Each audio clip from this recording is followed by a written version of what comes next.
Grade school friends, what's going on? Can you guys hear me okay? I'm, as always, tinkering with the tech stack, tinkering with the mic and the camera and all that fun stuff, but hopefully everyone can hear me okay. Hi, friends. What's going on? Happy Grade School Monday. We've been out of normal Monday flow for a little bit, so glad to be back on it with you guys. Hope y'all are doing good. What are you guys excited to talk about today? Get it ready, drop it in the chat. Today we're going AMA style. I am here for you guys for the next 60 minutes to talk about whatever is top of mind for you, whatever you're struggling with in the world of color grading and DaVinci Resolve. Excited to be hanging out with you guys for the next hour. My buddy Raf is here with me. What's going on, Raf? Hello, hello, hello. I've been color grading at last. The last few days I was just editing all the stuff, but I've been grading live concert stuff, which is pretty challenging, I gotta say. But it's also the kind of projects that really make you elevate your level as a color grader. So yeah, it's been a lot of fun. Those are the ones where you end up walking away with at least a couple new like tricks and techniques that you weren't using before that job, right? Yeah, completely. We got to do a deep dive on that. I'm curious to hear what you dig up. That's good to hear, man. Cool, everybody. Well, the time is yours. I'm trying to think about anything exciting or fun that's been going on in my world. I probably talked to you guys a little bit in our last session about my kind of renaissance with the Streamdeck. I've had the Streamdeck for years, but like the quick thumbnail is that I'm doing a lot more grading at home than I have in the last few years because my office is now quite a ways away from my house. So I generally don't go into the office unless I need to sit with clients, which means I'm doing a lot more grading at home, which means I don't have my larger panels at my fingertips and I have to make it work with my mini panel and my Streamdeck here. And I've really been trying to push like, okay, how can I get the functionality of the advanced panels like recreated as much as possible on the setup that I have here at the house? So like here, check this out actually. Will this work if I do my new thing that I just set up here? Maybe not. All right, well, we're gonna do a manual flip so you guys can see my Resolve. So check this out, like here in Resolve, one of the big ones that I've been like trying to get for forever is like, I just wanna be able to toggle between clip level and timeline level of the node graph. So I've got that going on with a Streamdeck button. That's pretty cool. Got some other really fun geeky ones that actually are things that I can't even do with the advanced panel that I've got mapped here, like flipping nodes into linear and some other fun stuff like that. Oh, check this one out. You guys will dig this. If you're just joining us, hi, hello, welcome. It's Grade School Monday. Get your questions ready. Drop them in the chat. I'm here for you guys today. But I'm just showing you guys a couple geeky things that I'm messing around with at the moment, namely messing around with my Streamdeck to get all of the actions mapped to it that I regularly do. So here's another fun one. Like we can use this view just for the sake of saying like, oh, I've got this node graph that I want to clean up node graph. You can actually see like there's a little bit of a hack going on here because Resolve has this mappable keyboard shortcut for clean up node graph, clean up selected node graphs, but the key word here is selected, meaning you have to have just recently tapped or inside of the node graph or moved a node. Otherwise, firing this keystroke, whatever you map it to, won't work. So the macro that I've got going on here defeats that by creating a new serial node, undoing the creation of that new serial node, and then firing that keystroke. And you can actually see it happening. You'll see a serial node appear and disappear when I fire this keystroke. Oh wait, I'm firing the wrong one. That's my clip level versus timeline level. Here's my cleanup. So right now nothing's happening because it's already quote unquote cleaned up. But let's say we've got, just as one final example, we've got this one. If I fire that command, you can see it goes boop, boop, and then it resets. So lots of like semi-hacky, but at the same time, like very robust and stable things that I've been working out here. And I'm having a lot of fun with it. I love programming things, whether it's programming, like color grading tools or, like color grading hardware or repurposing hardware to do color grading techniques and actions. I just like it. It's fun. Enough from me. What is going on with you guys? What do y'all want to talk about today? We have a question about linear gamma. Could you clarify what the gamma wheel in a linear node will emulate in terms of photometrical results? Yeah, so that's a cool idea. So let's take a look in Resolve here and sketch that out. So if we just review, you guys probably know what I'm going to reach for next. When I want to understand any process inside of Resolve, well, I won't say any process, any tonal process. So that would be exposure, contrast, any type of adjustment to the contrast or the exposure or the tonality of my image. My go-to tool for this always and forever is going to be a grayscale ramp because it allows me to see what is happening when I do this compared to nothing happening. So nothing happening would be, let me move my scopes up here. Nothing happening would be, I'm going to go over here and turn off my timeline level stuff for a moment. So nothing happening would be what we're looking at right now. This is just a unity line. And if we want to geek out on this for just a second, this is such a useful tool. I don't think I ever really talk about what it means or why I use it. So just like quick 30-second breakdown here. This ramp that we're using right now, what is it plotting?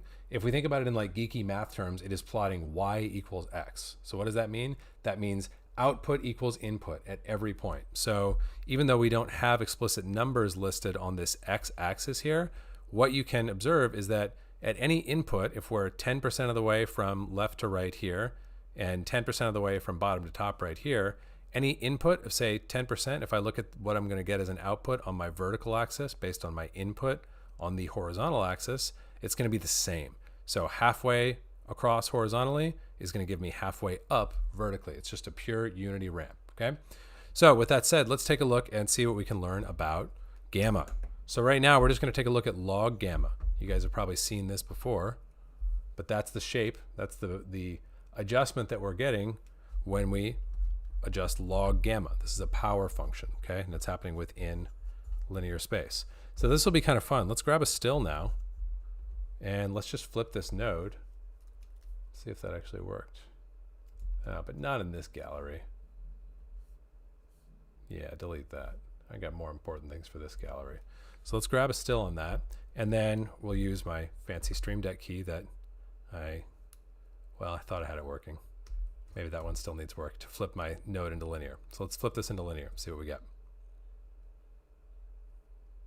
Okay, so we get some kind of different thing when we flip this into linear, right? What does it mean? The question was, what does this mean photometrically? I think this is already starting to stretch like what this, the idea of a strict photometric analog.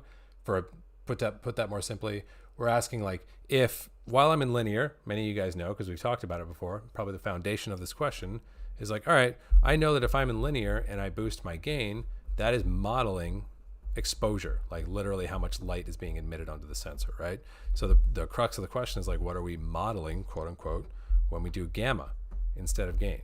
And the answer is, I don't exactly know. I think what I can tell you is that it is essentially going to give us contrast in a fairly photometric form, in the sense of like increasing ratio or something like that.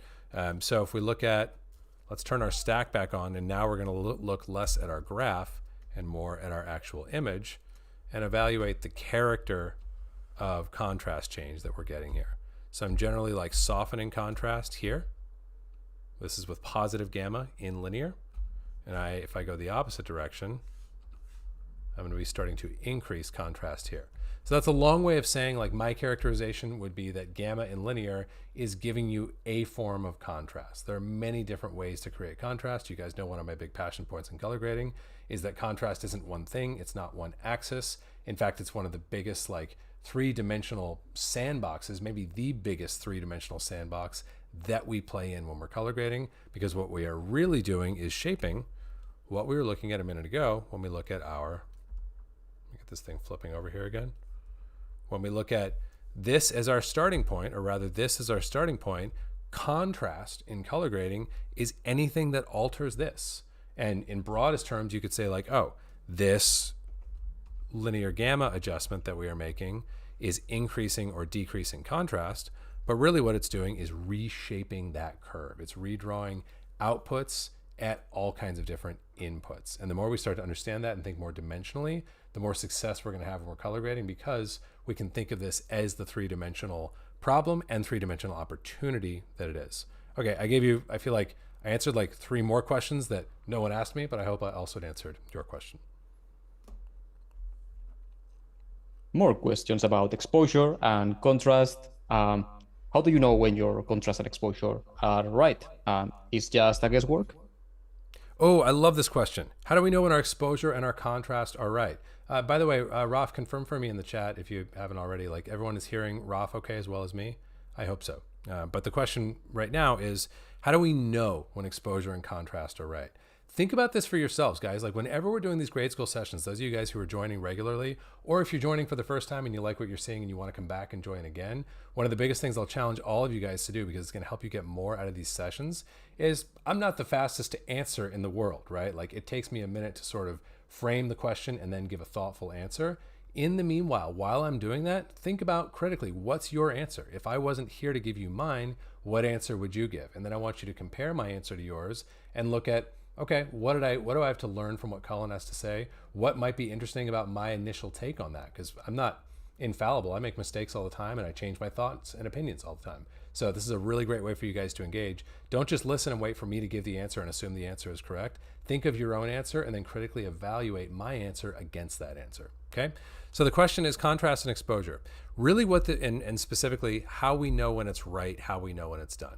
Now, so far today, I've been working within a pipeline that I always set up when I'm color grading. Most of you guys are familiar with this, but essentially I've got my color management set up that is pathing me from my camera out to my display reproduction. I've got an input transform happening here. I'm gonna go really fast through this. If you're not familiar with what I'm talking about, there's lots of great content here on the channel to get you up to speed on color management, which is what I'm describing. And then my second step in the process is to go out to my display space. That's happening here. I'm using my friend JP's 2499 DRT. This is functionally playing the same role as a good old-fashioned resolve color space transform. I just happen to think JP made a really good DRT in 2499, and I generally prefer it to a resolve color space transform, okay? But the function that it's serving is the exact same. So that's my stack. That's how I've got this set up. And then the next all-important thing that I talk about here on the channel all the time, I'll continue to talk about all the time, is my macro level creative transform. What in the world does that mean? It's a very fancy term for a very simple thing. It is a look. It means it is a set of creative manipulations that do not change. Make sense? Another thing I'll encourage you guys to do, I've been like encouraging all of my coaching clients, I've been encouraging everybody in the last round of the Colors Career Accelerator that we just finished. I've been encouraging myself, and that's really where this is coming from. Grab a pen. If you're hanging out and you're enjoying this session, grab a pen, because otherwise what's going to happen is you're going to learn something and go like, wow, that's pretty cool. I didn't know that. And then you're going to forget about it, because if you don't write stuff down, you really don't retain it. Like to a frightening extent. Like the more I've started writing things down recently, the more I've realized like, oh, all those like years that I wasn't in that practice, I was just having to hear stuff like 5 or 6 times before it really stuck, because I'd hear it, I'd get excited about it and go, oh, that's great. And then I would totally forget about it because it wasn't captured anywhere. It was just bouncing around in the squirrel cage. I don't know why I'm calling the inside of my mind a squirrel cage, but it feels like a good analogy. Anyway, what I'm talking about now is my macro level creative transform, okay? This is my look. It is my set of creative manipulations that do not change. By the time I've gotten to this point, I should have a scenario where as long as this look is consistent with my creative intent, and as long as I've properly performed the color management that we described leading up to this, I have an image that feels really good, like shot after shot after shot. If there's shots where like exposure was way off, or there was some error or problem in the way the image was gathered, that's certainly going to affect that reproduction. But at a baseline, at a foundation, I should be seeing more opportunities than problems by the time I'm getting into a first pass when I'm color grading, if I'm dealing with competently shot material. Does that track with you guys so far? I know I'm giving you a long answer, but I want to give you a contextual answer, and I want to back up the big claim that I'm going to make to you that is my actual answer to this question. If this isn't making sense, drop a follow-up question in the chat. We can dive in and clarify anything that doesn't make sense. If it doesn't make sense to you, probably doesn't make sense to someone else here in the room today. So that's where we're at right now. I've got this sort of foundational position established where I'm seeing at least as many opportunities as I'm seeing problems, as opposed to being like, well, we got to fix this shot. Okay, now let's fix this shot. Now let's fix that shot. That would be the color correction tradition coming up to rear its ugly head, which I don't participate in today, and gladly so. So going back to the question, how do I now know where to park my exposure and my contrast? Well, I think I dropped some legal jargon in our last session as well. Let's pull up a template node graph here. Burden of proof. You guys ever heard me talk about this before? Does anybody know what that means when I say burden of proof? Burden of proof is just where does the burden lie for proving something, right? I think I'm sure I used this exact same analogy, I think in our last session. If I get arrested for shoplifting from Whole Foods tomorrow, the prosecutor has to prove that I shoplifted something from Whole Foods. I don't have to prove that I didn't shoplift from something from Whole Foods. Okay, I don't know why I'm going around shoplifting from Whole Foods. In fact, I didn't, but I don't have to prove that to you. But anyway, I guess I've got, as usual, food on the brain. But the reason I bring that up is the burden of proof in that scenario lies on the prosecutor to prove that I indeed shoplifted, not for me to prove that I did not shoplift. Same thing here. The burden of proof is on the operation. Grab a pen, write that down. The burden of proof is on the operation. The operation that we are talking about right now is exposure or contrast. What does that mean? That means that the exposure and the contrast have to add something to this image. They got to make it better. That is their obligation to prove that they are necessary. If they cannot prove that they're necessary, meaning if the image looks worse, or simply if the image does not look better, we lose it. It goes away. Why? Because I've established a level foundation from which I am building my grade on top of it. You guys tracking with me so far? So check this out. Like on this shot, if I'm using my Resolve native tools to do exposure, that's going to be my HDR global wheel, okay, down here on the lower left. And if I grab this and I drop my exposure down, I'm like, I don't know, maybe if that's my creative intent for the shot, or if this was meant as a more moody scene, if it was intentionally exposed more open than they wanted the final reproduction, or if they want it to be way hotter, I can do whatever I want. Remember, exposure is a creative parameter. However, the burden of proof is on the operation. Off, on. If I like that better, it stays. If I don't definitely like it better, not only does it not make it worse, I actually prefer what I'm seeing, it goes away. Why? Because the assumption is that I've carefully built out a pipeline that maintains exposure, renders my creative intent, meaning I don't need to do anything as a default basis thing unless I see an opportunity or unless I see a problem. Okay, so if the shot was underexposed, I'll open it up. If I feel like there's some creative opportunity in printing it darker or grading it darker, I might grade it darker. But those are things that I will seize as I see them. So if I see nothing, if there is no opportunity or problem that I see, I will do nothing. Same exact thing with contrast. I would say even more with contrast. This is something that we're actually documenting internally within my company right now. What are like our best practices? What's our Bible when we are actually color grading? A really big one for me is like exposure. I'll put it to you guys this way. Like I end up touching exposure a lot when I'm grading, just because it's like exposures are rarely perfect on the day, right? Like they're going to be a little bit off to the left or right. But the one that I touch even less is probably contrast, because contrast really should be defined here at this global level in my creative look. If I'm consistently having to add contrast, I probably didn't add enough contrast here. If I'm consistently having to remove contrast, I probably introduced too much contrast, okay? So at the shot level, I'm really thinking about like, how little can I get away with here? And if anything, I'm doing more localized, small portions of contrast. So instead of something like contrast pivot, which like, let's get our ramp back in play here. Just to round out this answer. I'm giving you guys a long answer that is hopefully very helpful for you to your core color grading practice, not just to this specific question. So if I turn my output stuff off for a second and we go back over here and we take a look at our ramp. So if I do contrast pivot, that's affecting everything, right? It's just changing the slope of the image. It's really completely changing the way I grade. Oh, I'm doing this in HDR mode right now, which interestingly enough, contrast and pivot in the HDR palette is not at all the same as contrast and pivot here. You can even see that visually. So I'm really changing everything in the image. What I might do as an alternative, if we think about this, is I might go into my custom curves and do something like so. I'm just going to pin a control point and then do like a little toe type of thing here. I wish in Resolve that only adjusting things on one side of a control point meant that only that side of the control point would change, but no joy. So I might do something more localized like this. Can you see how this is a more localized form of contrast adjustment, because none of this is changing, right? Only this little segment below my control point is changing, right? So that would be like the idea of doing a more localized contrast adjustment. I'm more inclined to make a small localized sort of contrast trim like that when I'm grading than I am inclined in general to make a big overall contrast adjustment like this one. I'm not saying I never do, I do all the time, but I'm going to do something like this a lot more often, because at a baseline, again, go back to this first principle, at a baseline, my contrast ratio and my reproduction of a good exposure on the screen should be dialed to a reproduction that I like by the pipeline that I've established. And then what I'm doing on top of that is looking for problems and looking for opportunities and seizing on both when I see them and adjusting accordingly. Long answer, hopefully helpful ideas for you guys.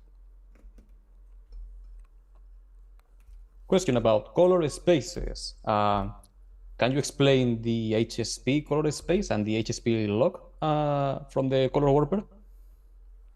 The HSV log from the color warper, was that the question? HSV. I think it's only available in the color Oh, warper. HSB log. Yes. Yeah, or HSP, excuse me. HSP. Yeah. You know what? We can definitely talk about HSV. HSP log, I actually don't remember what the scenario is there. If it is, I'm going to get ahead of myself by like making wild guesses. So I'm going to say the second part of that question, no, I can't explain it. I can take a bunch of theoretical stabs at it that aren't going to be helpful. Let's stick to HSV and then we can do a follow-up. I think this is actually documented because I did look into it at one point. Great case in point for what we were just talking about a minute ago. I 100% looked this up and got straight on it at some point, didn't write it down, so it flew out of my poor old brain. All right, so let's talk about HSV for a minute. So here's a funny idea that just occurred to me over the weekend. I just finished reading a book that I really enjoyed. It's a nonfiction book, and he's talking in the book, the author, about the idea of a model, and he's using it in a slightly different context. But for starting point, I like to delineate when I'm talking about color spaces between color spaces and color models. So like, again, I'm giving you guys kind of breathy answers today, but I really think these are helpful for giving you big picture context for what we're discussing. So like, if we just look at our CIE chromaticity diagram here in Resolve, and let's just do a comparison of like two display spaces. So right now I'm mapping everything into Rec 709. Let's turn this graticule a little lower here so it's easier to see what we're doing. So I've got these two triangles. This big horseshoe, you guys might know, represents all wavelengths of light that are visible to the human eye. Okay, so this is like the color gamut of human vision, if you want to call it that. That's probably a terrible idea to call it that in strict color science terms, but you get what I mean. If it's not in here, you can't see it at all. So all color spaces really should fall within here if they're going to have any sort of physical meaning, right? So we're looking at two such color spaces right now. Rec 709 is the smaller one that right now all of my pixels are being forced into. You guys see what I mean there? This represents the reddest red, the greenest green, and the bluest blue that the standard calls for, okay? And since my reference monitor is also calibrated this way, I've got some sort of consistency in my reproduction. But I could actually ask for a greener green that I'm seeing right now by putting a control point up here. But if I'm looking at a Rec 709 monitor, I wouldn't see any difference because this right here is the greenest green that a Rec 709 display is capable of reproducing. You can't get any more of a pure green than that. You with me so far? Same thing here with my blue and with my red. With P3, it's a little bit different. I actually can get a significantly greener green than Rec 709, and my red and my blue are pretty close, although my blue is quite close, and then on my red side, I can get a good bit more red as well. So those are just two color spaces. I'm giving you that comparison to really characterize what we mean when we're talking about color spaces. Color spaces are just characterizations of a display or a camera and what it is capable of, okay? And when we compare one to the other, we can make simple geometrical comparisons like this one and say like, oh, well, this one's green covers more of the horseshoe of human vision, therefore it can do greener greens. And we can make those sort of simple conclusions. Now, the question is about HSV. HSV, like the color grading police aren't going to come and bust you if you refer to HSV as a color space. Heck, inside of Resolve here, it's called a color space. If I go to color space and select HSV, that's where I will find it, right? So it is not wrong, it is just confusing to refer to HSV as a color space. This is what I would call a color model, all right? It's a way of conceiving of color when we are color grading. And this is the point that I was getting to a moment ago when I was talking about this book that I just finished, and the author referring to as a model as something that is known to be wrong. It is known to be false, but it is helpful to the practitioner. It is helpful to our concept or to our application of our expertise, to what we do. I loved that idea, even though it wasn't specific to color grading at all. He was talking about, like principles for selling actually. But if we think about that, that's really what's happening with HSV, because with RGB color spaces, this is indeed just a description of like, if I send a triplet 0, 1, 0, meaning no red, all green, no blue, to my display, and then I measure that with a colorimeter, what measurement will I get, right? Like it's a very physical, measurable thing. HSV, by counterpoint, what it's trying to do is take your red, green, and your blue, your ground truth. This is another important thing to understand about HSV and RGB and the difference between a color model and a color space. If you have a camera that captures light, it has red, green, and blue buckets, red, green, and blue photosites that capture a certain amount of red, certain amount of green, certain amount of blue at every single pixel, right? You have a display, same thing. The ground truth of image reproduction is how much red, how much green, how much blue, how much was captured, how much shall I put on the screen. That's it, right? That's all of, like the foundation of motion imaging. HSV, there is no monitor that you can send those three components to. Oh, I'm going to send you hue, saturation, and value, and you will put an image on the screen. There is no such monitor because that doesn't correlate to the components of the display. The components of the display have red, green, and blue emitters. Are you guys tracking with me so far? I know I'm kind of taking the long way, but this is going to be worth it. Stick with me. So when we talk about HSV, and when I tell you it's a color model, and when I tell you that HSV as a model is known to be false, what I mean is this. It is an effort, it is an attempt to take red, green, and blue, ground truth, and convert it into a hue angle, a intensity of saturation, and a value, roughly meaning a brightness, okay? We know that's not how light works. We know we can't actually separate those things cleanly in the physical world, in human perception. It just doesn't work that way. And yet, if we use a model that allows us to conceive of things in that way, we can do a bunch of interesting stuff. Such as, if I want to alter saturation in HSV, which is, by the way, what this node is set up for here, I can just increase my, whoa, that's kind of interesting. I've never made that mistake before. I'm making some errant adjustment in my HDR wheels when I meant to reach for my gamma. That looks real weird. It's not what I was trying to do at all. Let's go back to our primaries. I was trying to hit my gamma wheel in my primaries. Yeah, and please reset HDR. Thank you for your service. You're no longer needed. And what I'm now trying to do, I was hitting my temperature over here. I don't love that feature with you only have 3 trackballs on the mini panel, and if you hit the offset to get the 4th and forget to turn it back, you end up adjusting your temp and tint. I digress. Take a look at this. When I start to spin things to the right, I am adjusting saturation roughly, you guys ready for a fancy color science term? Orthogonally. Orthogonally just means independent of the other stuff, fundamentally, okay? So I'm adjusting saturation without changing brightness and without changing hue of my image. As like we can geek out and talk about at some point, it's actually not strictly true. There is still some interaction between those things, but that is the idea of a color model like HSV or like LCH or YCH or HSL. Any model that has a saturation dimension and a hue dimension and a luminance dimension, the idea is to orthogonally separate or to create a prediction of hue, saturation, and luminance instead of red, green, and blue.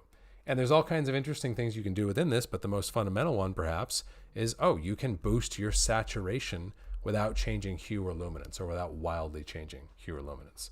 So that would be the primer on what I call cylinder models. Cylinder, even though that's even in that description not exactly true, HSV is more of a cone. HSL would be more of a bicone, but they're all models whose vertical axis is brightness, whose radius is hue, and whose distance from center is saturation. All right, so that's like the premise of HSV. And then these different models simply have different math that say, hey, here is how I wish to derive or calculate my hue, saturation, and luminance or value components from my ground truth RGB. Is that helpful to you guys at all to get a little bit of that context? That was kind of geeky, but I feel like it's also got the potential to simplify things a lot in our brains when we're working with models like HSV. Hope it helps. Couple of questions about Baselight and emulating tools from Baselight in Resolve. The first one is about the flare control in Baselight. Essentially a tool that controls very well the black point without moving the other parts of the image. And also another question about the new chroma warper. How close is that to Baselight's X grade? Oh, these are some great questions. So, this is very relevant to me because I'm very interested. I'm sure many of you guys have seen.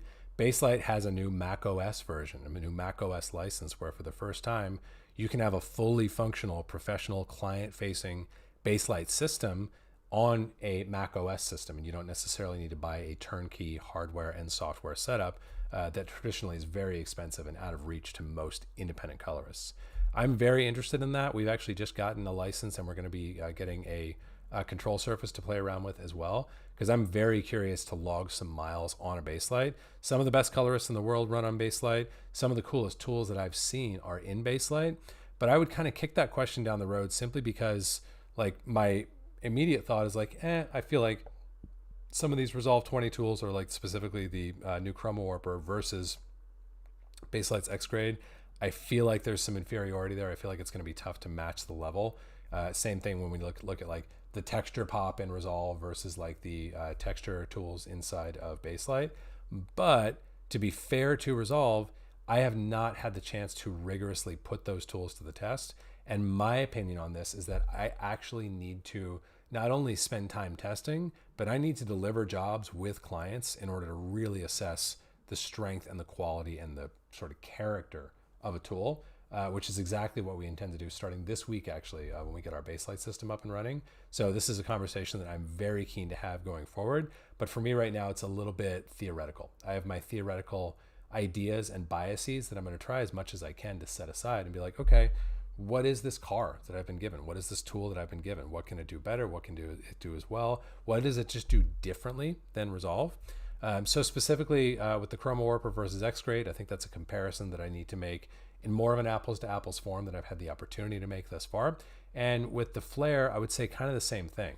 I'm certainly aware of that tool. I have ways of creating that inside of Resolve that I do using custom tools as opposed to Resolve native tools, because it is a huge dimension of a successful color grade.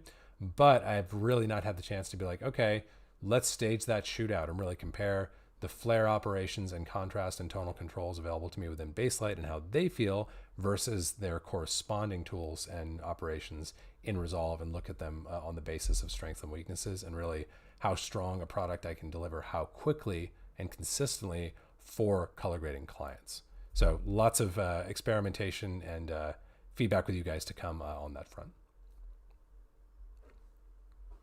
All right. Question about white balance. How should a proper white balance look in the scopes?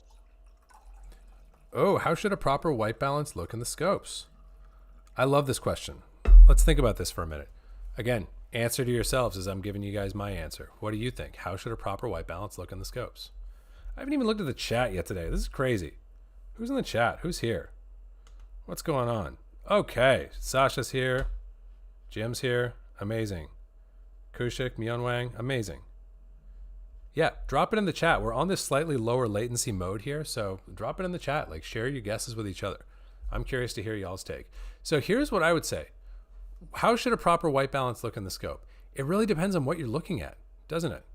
Like, you can be looking at, like, to make an extreme example, if I'm photographing nothing but, if I'm like tight on like a patch of sand out here at the beach in Southern California, and that's the only thing that I'm seeing, and I've got the camera perfectly set for the daylight temperature of light that's coming in, what's that going to look like on the vector scope? It's going to be some kind of puddle right here, right? Nothing's going to pass through neutral. Probably nothing is going to touch any of these other quadrants, right?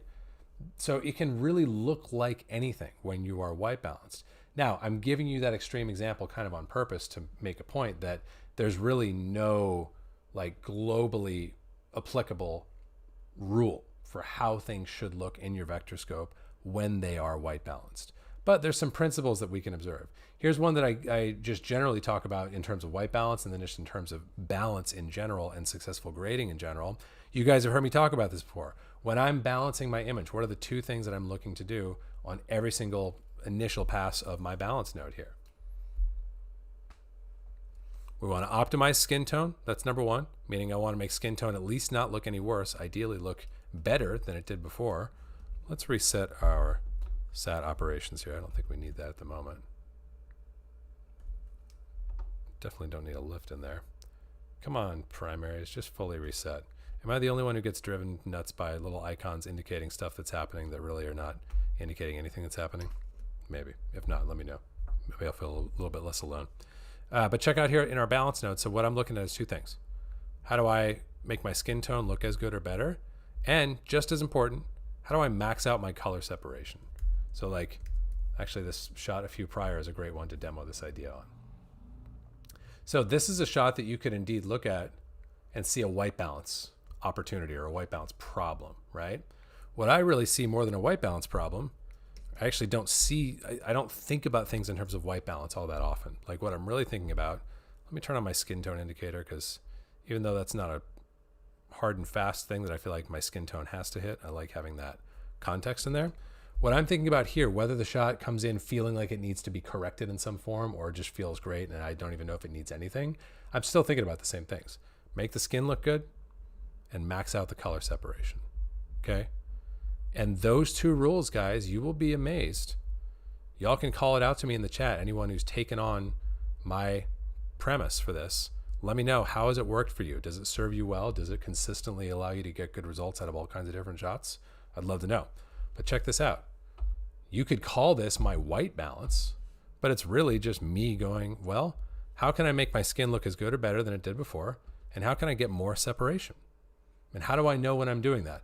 Well, skin, I'm largely eyeballing. I am using the rule of thumb that I just called out of roughly trying to get things straddling my skin tone line if there's a good amount of skin in the frame, because that's going to mean I'm probably in a pretty good spot there. And we'll come back to that in just a second, something else we can do with the skin tone line. But the other thing that you'll notice here that corresponds with maxing out that separation is here before, I'm just barely hitting anywhere except for my upper left quadrant, right? That's the definition of moving toward like a wash or a monochrome type of reproduction. Like if I were to really push this, let's do another linear node here just for fun. I've got, this is my gamma set to linear in this balance node, by the way. If I push this even further, what's happening? My separation, also my balance, I mean, these are highly intertwined ideas. I just think separation is more important. My separation and my balance are going very, very low, and my balance is looking worse and my separation is getting lower, right? So the opposite of that, of pushing everything so that it's all clumped into a corner, is what I just did a moment ago, which would be what we had here. Let's go back to, oh, we gotta go through the whole tree. There we go. So we're now getting better skin and better balance or better separation, and you can see that represented here because I'm getting more of my signal hitting more of the quadrants in my vector scope. Okay, so in a way, I think separation is an easier thing to seek than white balance, and it's actually a more important thing to seek than white balance, where you're trying to get everything feeling like you've got any difference in color that's there is sort of being maxed out. One of my principles is like, it's easy to get rid of color separation. It's harder to get it. So you want to be aiming for it, especially in a first pass. And what's fun is that along the way, that's going to end up most of the time giving you balance. Like if we look at in this shot, for example, like where did I net out to on, you know, this neutral-ish cabinet door here? So before we had a lot of red, a good bit less green, and a lot less blue, right? Now what do we have? Let's freshen that up. Now we've got a lot of red, a little bit less green, and a little bit less blue. So it's not like I didn't get like 200s across the board. And if I wanted to do that, you know, like where would we get if we were to do that? By the way, a great trick for this, here's a great, like another universal rule that you can apply to white balance. If you're really like, no, I just want like stuff that I expect to be white. A great trick that you can use is create a serial node, desaturate everything, decide on what you're going to treat as a neutral and insist get perfectly balanced. So I'm going to grab a still here, wipe this out, and I'm going to wipe and find a white point. Like, let's say I want to treat these cabinets over here as my anchor, my thing to make white.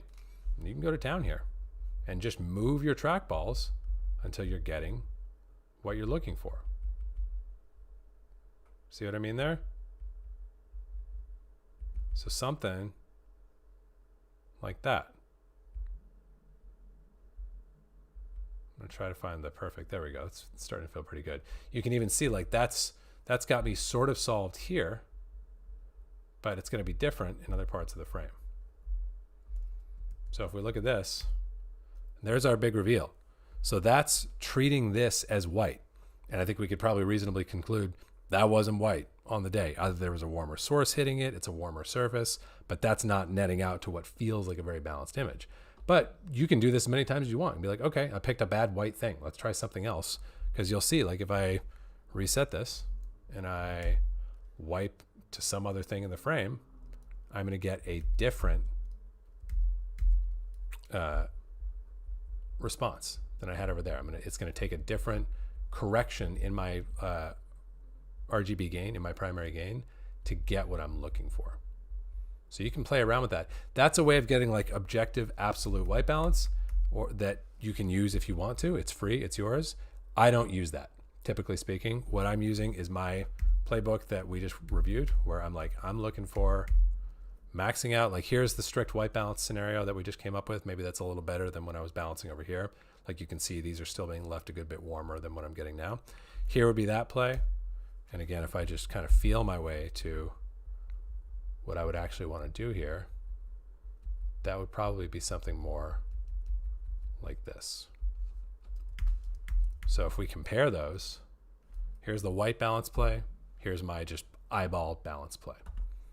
So some thoughts to keep in mind when you're balancing your image. What I would do, like the takeaways here, I would prioritize separation and making skin look great over any sort of objective idea of white balance.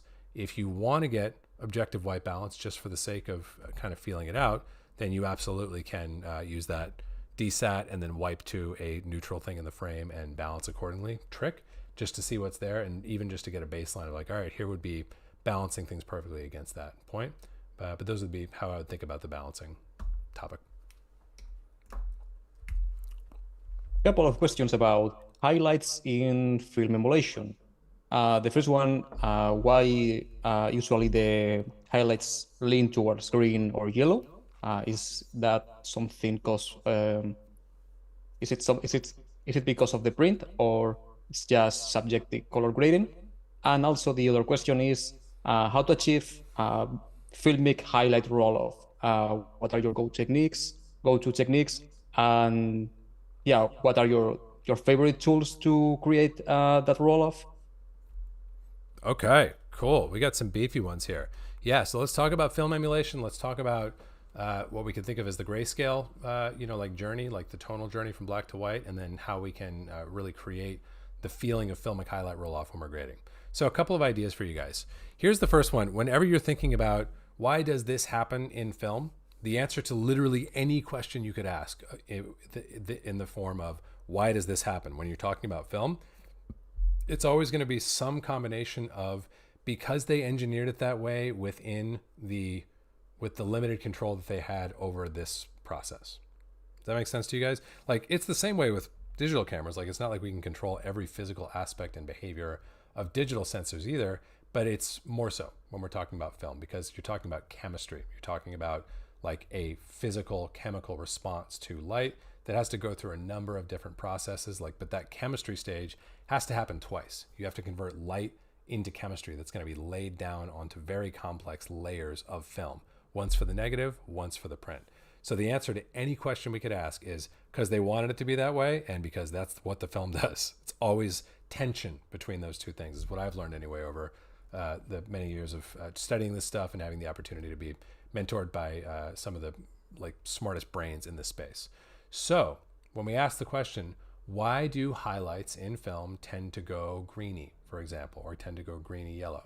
First thing I would say is that's not always the case. It depends on the specific stock that you're shooting on, the specific shot that you're printing to, the way that you're printing it, the chemistry and the lab that's developing it. Like there's all kinds of variables there that could indeed net you like highlights that are going to be more orangey or more, probably not more bluey, generally speaking, but the point is it can be a range of hues. It's not just going to be the same thing all the time.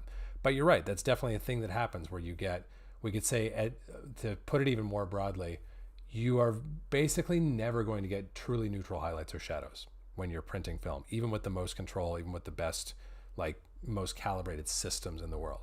Here's the reason why. We're lucky to get anything neutral in the tone scale in a film system because it's all like wild chemistry that film engineers are trying to control.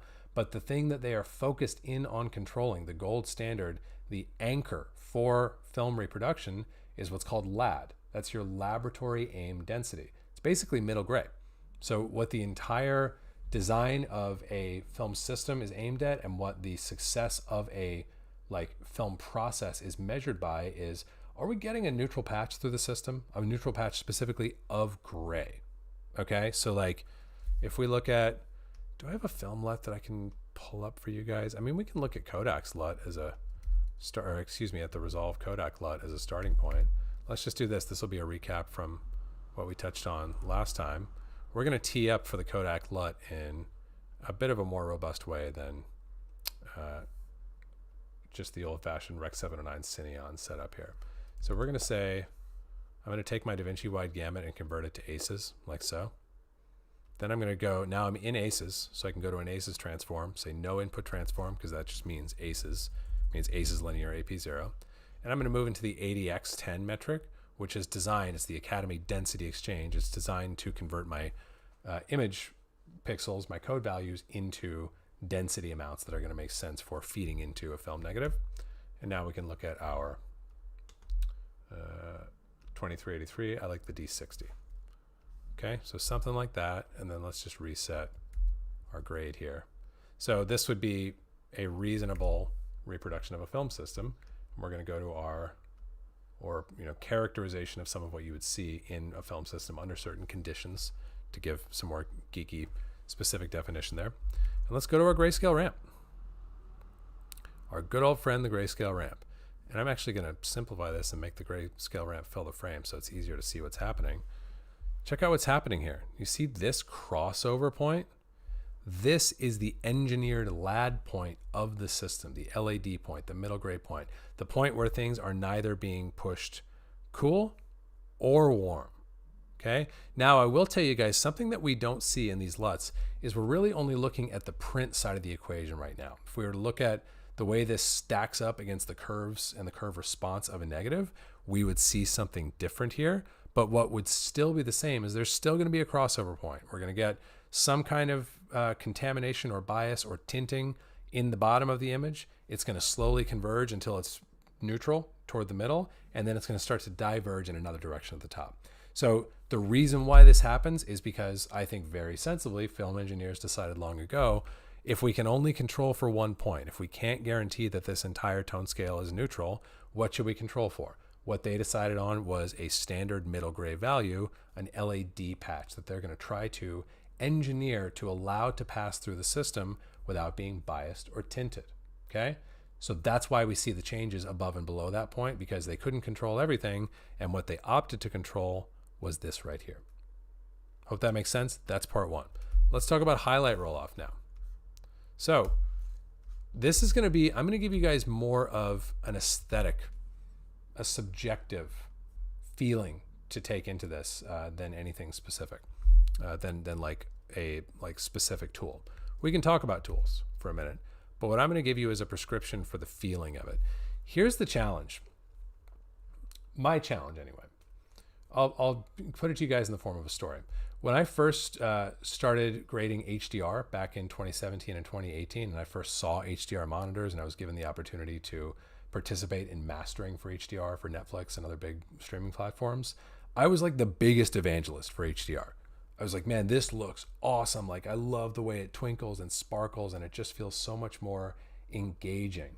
And I haven't done this experiment, but I would be willing to bet you, I'd bet you $1,000 that if you sit down a room of 100 consumers, like our parents, our friends, people outside of this business, if you sit those 100 people down and you show them a image where the highlights are more subdued versus an image where the highlights are taking advantage of all the dynamic range of HDR and they're really, really twinkling and spicy, most of those people are going to, on like a biological level, opt for the brighter highlights or for the more sparkly highlights. I'm not talking about a brighter image. I'm talking about more sparkly highlights. You follow what I'm saying so far? Anybody violently disagree with that idea? I really think that's what you would find among most consumers. And I don't think it's because they're like undereducated or because they don't understand images. I think it's a biological thing. The contrast is snappier. It's easier for your eye to engage with that image. Okay. Now, what we're talking about right now is filmic highlights. And the thing that we have to keep in mind if we want filmic highlights is you can't do that. You can't have highlights that feel, in that scenario, I want you to just picture this in your mind's eye. If you've seen an HDR display, hopefully most of us have at this point. Heck, if you've cranked your iPad or if you've watched an HDR title on your TV at home or whatever, you know those highlights that I'm talking about that feel like lights. They feel like emitters, right? They feel like there is light emanating from the screen, and indeed that's what's happening. The biggest like sort of aesthetic, subjective rule of thumb that I would give to you guys for like, when am I allowing my biology to carry me away and into a place where the highlights are not filmy anymore? They're just really, really like snappy and contrasty. That to me is the question that is most important for being able to consistently deliver filmic highlights is like, how do I know when I'm getting carried away with myself or when my client is pushing us too far in that direction and I want to at least be aware that it might be time to try to pull things back a little bit. The number one thing is that highlights no longer feel, let me see if I can even kind of demo this for you guys in some kind of sort of way within what we've got here. Give me some twinkly highlights. The number one rule of thumb, I'm going to cheat here. Actually, I don't even need to cheat. Let's use the HDR palette. I'm going to have to kind of stumble around here for a minute because I don't usually use this palette, but I think it'll be good for this scenario. So let's boost the exposure of our highlights. And I'm just going to make a kind of extreme example of it here.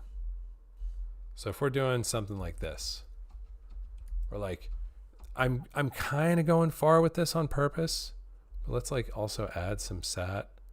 Like, this is sort of what I mean, guys. Like, I think actually most people looking at the image, maybe you wouldn't want to go this far, but most people are going to want some amount of what I'm doing right now. So there's off, on, off, on. The challenge is, how do we know when we've gone too far? How do we know how to sort of like connect that with our desire for filmic highlights? Here's the simple rule of thumb, what I've been getting at this whole time. Filmic highlights should feel like they are reflecting light, not like they are emitting light, even when the thing in the frame is emitting light. I know that sounds crazy, but that's really like how I like to think about this. So if we look at, again, I'm doing an extreme example on purpose to sort of exaggerate things so that everyone can really see what we're talking about. Here would be an example of really hot highlights. Now, let's just take a little bit of extra care with our overall look. I'm using my look development plugin Contour here. And I'm just going to bring my highlights all the way in, like so. You can see when I do this, you know, like what's happening here. Let me isolate this. So there was nothing. Here's bringing it way in on those highlights, and that's actually interacting with the HDR tool in an interesting way. But you can see that on the scopes that's being brought in, and here it's being brought in. And let's even go a little bit further. Let's make a super level comparison. Let's use this HDR tool that I was just using, the highlight one, like so. And let's now bring it in. And this is creating, like, I can't emphasize enough how much I don't like the way that this tool is doing what I'm trying to do. But what it's doing is making my point. That, like, here you've got highlights that, even though they are coming from a reflective source, they don't feel, and I'm actually going to bleach these out a little bit. these don't feel, or they're coming from an emissive source, I should say. They don't feel emissive. They feel like a painting of lights would be, like a painting of a stoplight or a painting of a traffic light might feel. They don't feel like those lights themselves are blasting things out. That's the biggest conceptual thing, that if you can keep that in mind, there's all kinds of ways, including like the really compromised, like I highly don't recommend tools that I was just using here. Once you have the scent, the notion in mind, there's lots of different paths to getting that. So it's the question of making sure that at no point anything in your image, if you really want a filmic feeling, in any filmic feeling image, nothing feels like it is an actual object emitting light. It feels like it is a surface reflecting light, in the same way that an oil painting is a surface reflecting light, even when the subject, even when the contents of that painting is an emissive object. You guys follow what I'm saying there? It's slippery stuff and has some nuance to it. It's easy to sort of like misunderstand or to like misapply the idea. But if you can keep that simple idea in mind, it's actually fairly straightforward to keep yourself in the realm of filmy highlights as opposed to non-filmy highlights, which again to me are highlights that feel emissive.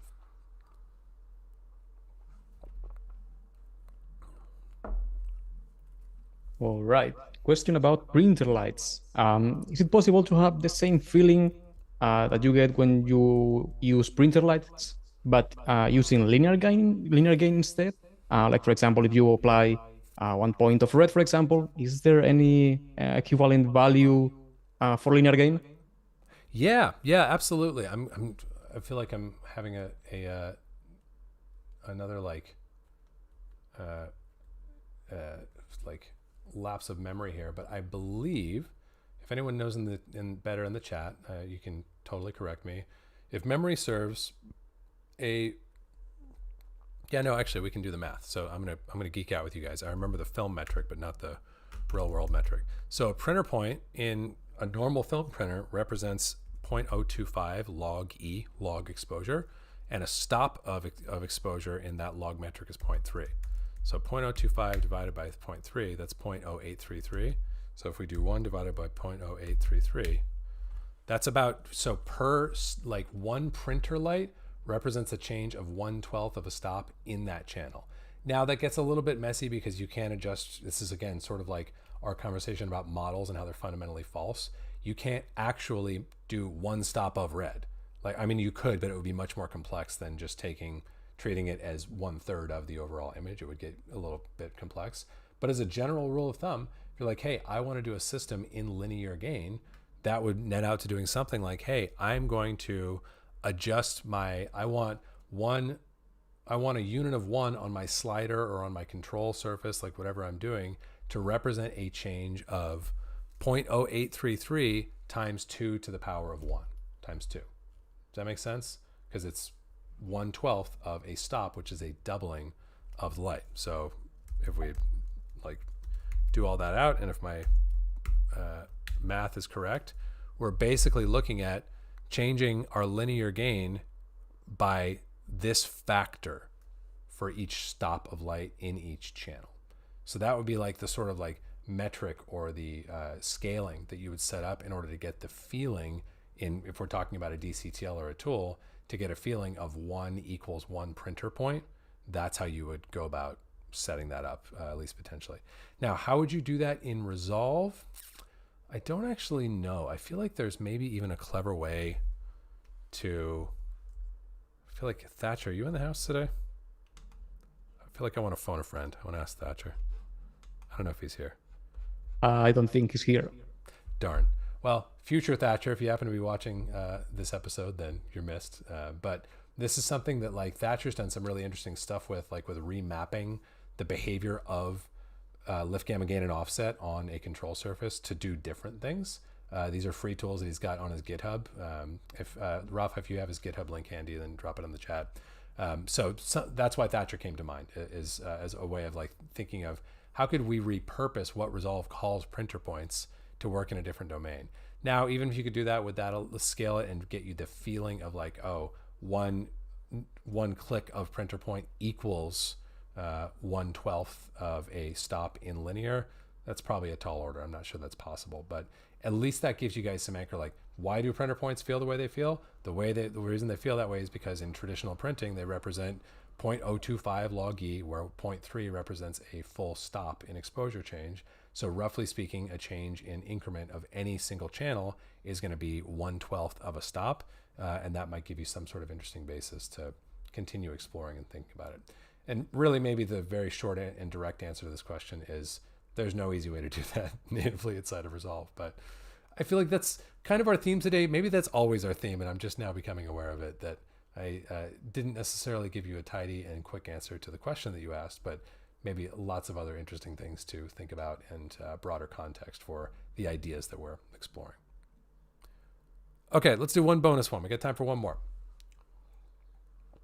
All right, we have a few questions about texture, but essentially the questions are all about how to sharpen the image while maintaining the skin soft. You know, we've been having some good conversations about this in my Discord community lately. We're talking about frequency separation and kind of how you can go about that. I don't know. I don't exactly know what the best way to the most principled, smooth, macro beats micro approach to that would be. Geometry is the first thing that comes to mind, where you're just flagging off portions of the frame.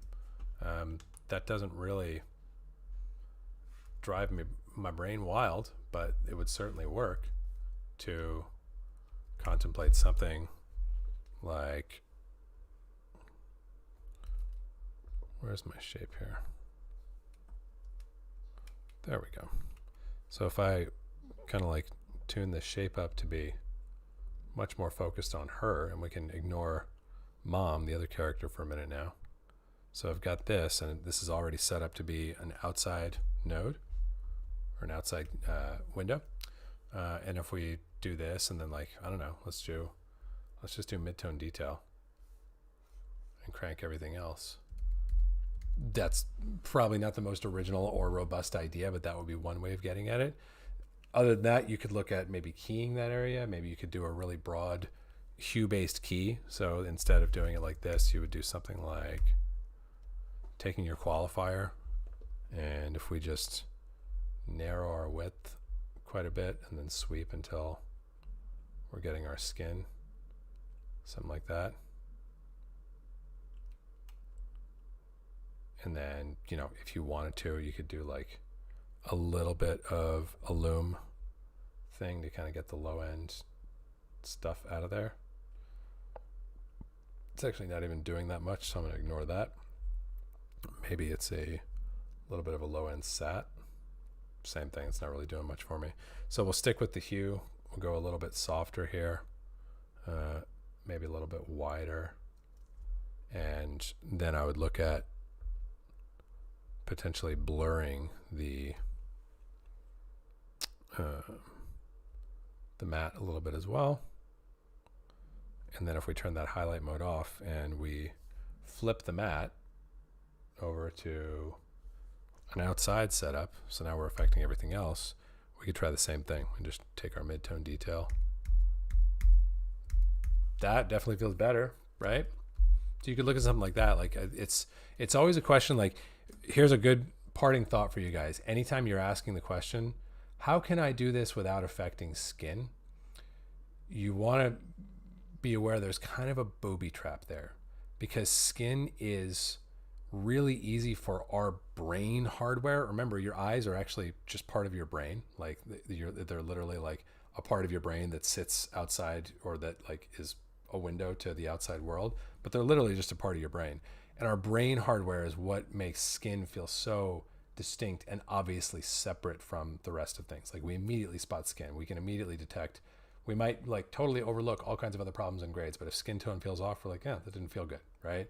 But that's here that's happening. That's not any sort of like observable, measurable thing happening on the front of the eyeball, generally speaking.